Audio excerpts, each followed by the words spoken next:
Today, we are unlocking the factory vault by unveiling secret career insights in manufacturing. My next guest is going to share her experience and offer career advice to anyone considering careers in manufacturing, even if you weren't planning to, here on Early Career Unlocked. Welcome, Dr. Laura. Thank you for having me. I'm super excited to meet with you and an opportunity to speak with you. Well, I know you're going to share some insights about really secret career opportunities or secret insights in manufacturing. But before you tell us about that, tell us a little bit about yourself. Okay, well, my name is Laura. I am actually the Associate Dean for Advanced Manufacturing here at Austin Community College and had a lot of experience that I'll tell you about later. But it's got to a point where now I've learned so much and I'm really excited about being able to share it with students. Excellent. Well, I can't wait. And speaking of the topic itself, how are you knowledgeable when it comes to possible career paths in manufacturing? The way I've become knowledgeable is that I started off as an engineer. So I got my bachelor's degree in electrical engineering and a master's in metallurgical engineering, which most people don't even know what that is, but it's I material do. science. I used to hire Oh, for that. most people are like, what is that? But it's material science, right? And I worked as an engineer, but somehow my path deviated to education. And I've spent 20 years in education and I've gotten my doctorate in education. And in those 20 years, I've been very closely connected with many companies in our local area and have seen how things have changed in manufacturing over the last 20 years. I used to recruit in manufacturing, and that was years ago. So I'm assuming a lot has changed, especially with technology being developed and a lot of innovation, and with that, career expansion as well. So you're here to tell us some insights about, well, secret insights about careers in manufacturing. So, what three pieces of advice can you offer to our viewers today? Well, there's one thing I'd like to say is I wish more people would check out manufacturing today because it's so different from the way it was when I first graduated from college. Things have happened that I really look back and say I would have never guessed it would have happened. And one of it is, of course, technology. You see it just as a simple progression of cell phones, right? When I was in college, we didn't have cell phones. Now they're basically computers in your hand. And the way you got from the way it was to now is by all this technology that's advanced and all this really high tech innovation that's been going on.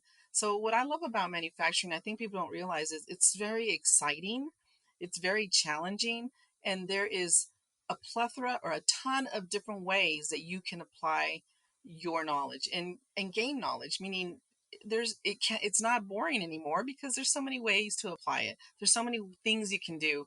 There's so many products that you can be a part of, and it touches our lives in every aspect, right? There's nothing we do in our day that isn't technology, right? We use our phones, we use our Exactly. cars, our computers, like right now. So being that technology is just part of our life, I think it's exciting to be able to touch that in some aspect and be part of the next iteration. Because every time I learn about the new things that are coming down the pipe, I'm just super excited. And sometimes I wish I was back in engineering because I would love to be part of that. But I love talking about it now and sharing it with students that are just emerging into that career path. So again, what I like to say about that first point is check it out. It's not the way it used to be. It's challenging, it's exciting, it's innovative. Right now, we're on the verge of going into artificial intelligence in our lives. You're right. Automation was a big change. We went from manual to fully automated systems. That in itself is super exciting to see all the technology in our sensors and our the way we can build something so precisely. And now we're about to add another layer by having AI or artificial intelligence be a part of that. I'm really excited to see where it's going because I really literally, if I look back 10 years even, I would have not believed some of the things that are going on today in manufacturing. I think everyone should check it out and see what there is because my students tell me all the time that, wow, this is not what I thought it was. Wow, this is not the way I expected. I feel like I'm working at NASA. They say that to me. Right. That's exciting because, we didn't know. And now I want everyone to know that. Well, good. Point is also one other point I want to really emphasize is the best part of it all is they pay awesome. So that was the reason I chose it is because of the money. I hate to admit it, but it's what got my attention. Right now, I mean, the average salary in manufacturing is 70,000, and it doesn't matter what you're doing. All of the career paths have really good potential. So personally, for quality of life, I love the fact that they pay well because Hmm. It allows you to do things that, you want to do on a personal level, find your passion in whichever respect you want to. So that's why I chose it, and that's one of the things that I want to make sure people realize that it's a really lucrative field to work in. Number two would be that there are many different pathways. Everyone's journey is different. When I went to college, it was one path: go get an engineering degree, go to work. And that's kind of what everybody told me, and that's what we all do. But in reality, now that I've spent time here at the community college working with companies, there are so many careers in manufacturing, and they're all different, and they have different nuances. For example, I like to be analytical and I'm a mathy person, so engineering was a good fit. But there is many people who love to work with their hands and like to tinker. So the technician role is an amazing opportunity to have a career that is equally lucrative, meaning they can make just as much as engineers.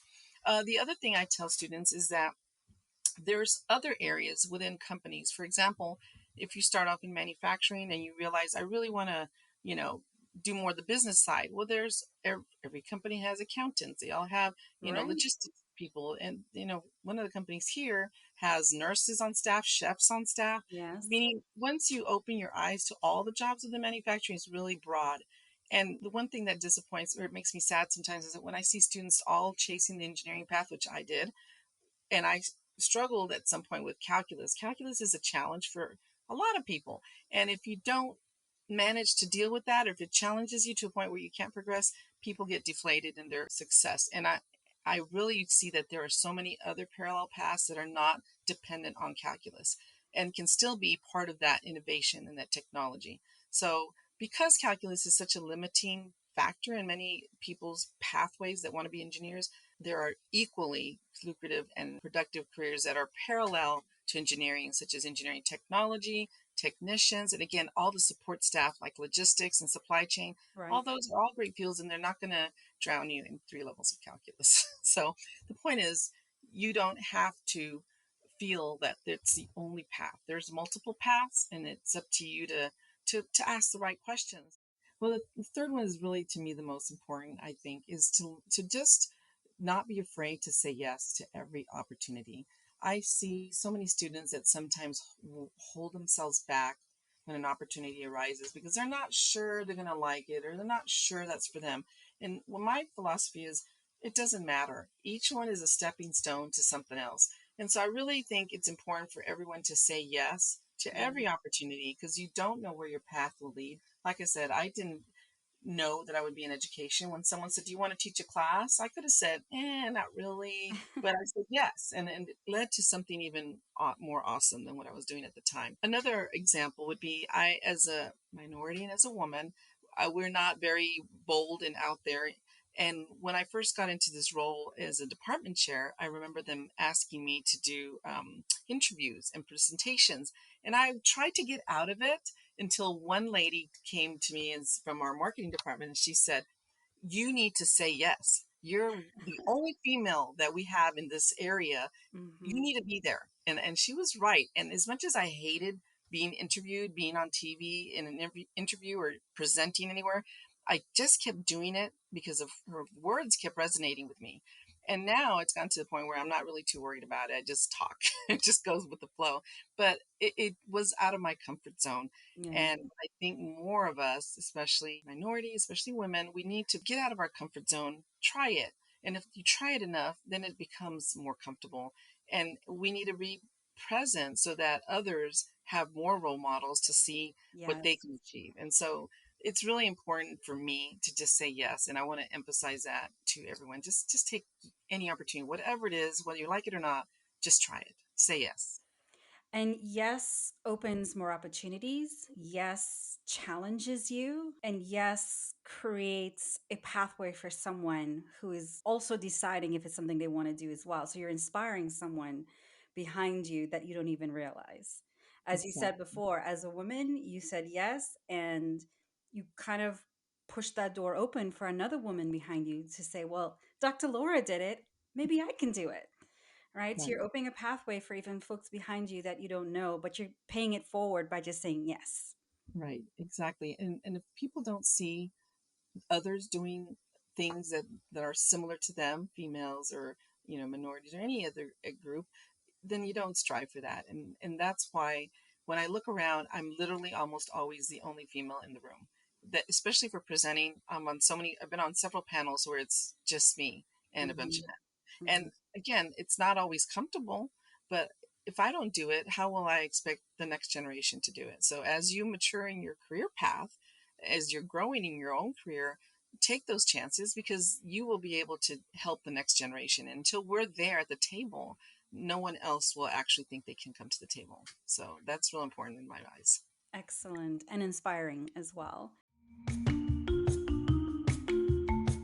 Three things you need to know when it comes to secret insights in a career in manufacturing. One, check out manufacturing, research, talk to people, network, find out more about that industry. Two, everyone's journey is different.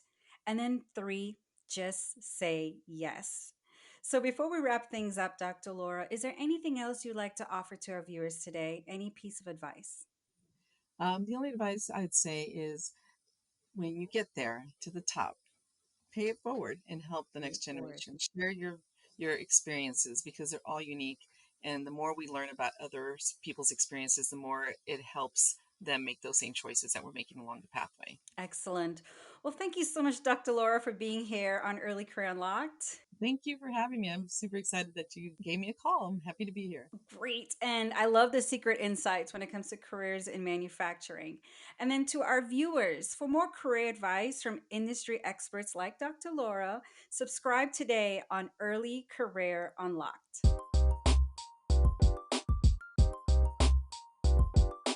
In fact, I didn't even really know what I wanted to do till I literally graduated. Uh, maybe even Like a lot of folks out there. maybe 2 years after.